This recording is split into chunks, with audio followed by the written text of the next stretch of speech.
Os principais componentes que compõem uma rede de computadores. As redes de computadores necessitam de alguns componentes para que funcionem corretamente.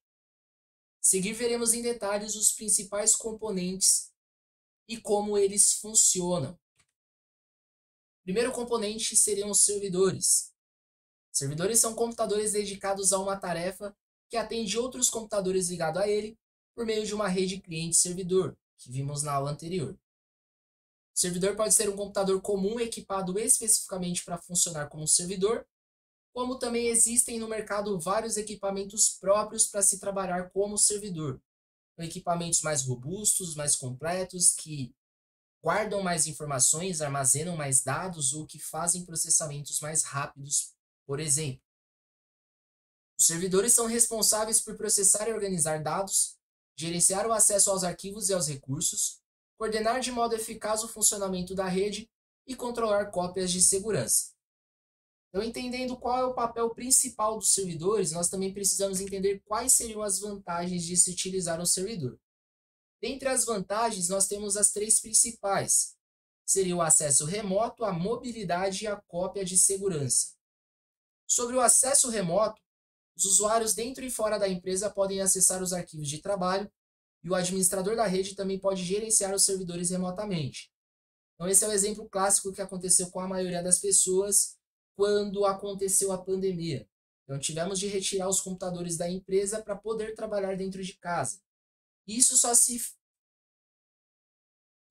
só foi possível por conta dos servidores. Então, o administrador da rede ele deu permissão para que você, com o computador da empresa, pudesse da sua casa ter acesso ao servidor da empresa e conseguir trabalhar normalmente, fazendo envio ou retirada de arquivos, troca de informações e etc.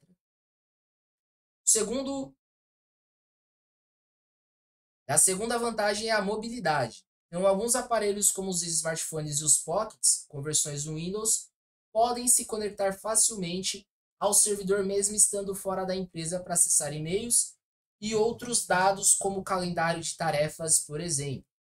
Então, se você está numa área que você precisa ter contato constante com informações da empresa e você faz muitas reuniões ou visita muitos clientes, você consegue, por exemplo, colocar o e-mail utilizado da empresa no seu celular, fazer um vínculo, na verdade, e através do smartphone você consegue ter acesso às informações. Então, se você é uma pessoa que costuma fazer muitas reuniões, precisa fazer verificação de agenda, você consegue ter acesso ao calendário e verificar quais agendas que já estão travadas, os horários disponíveis, por exemplo.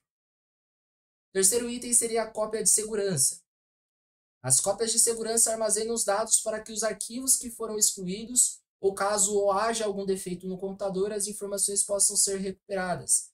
Isso seria o famoso backup. Então, você ter ali sempre um segundo plano de informações. Isso nunca vai ser 100% das informações que você tem no computador, mas se acontecer algum imprevisto, você consegue recuperar boa parte. Diria ali que 80%, 90%. Então, os servidores de backup eles funcionam com esse propósito.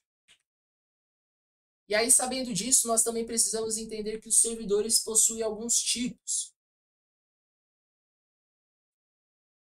E essa parte já está gravada.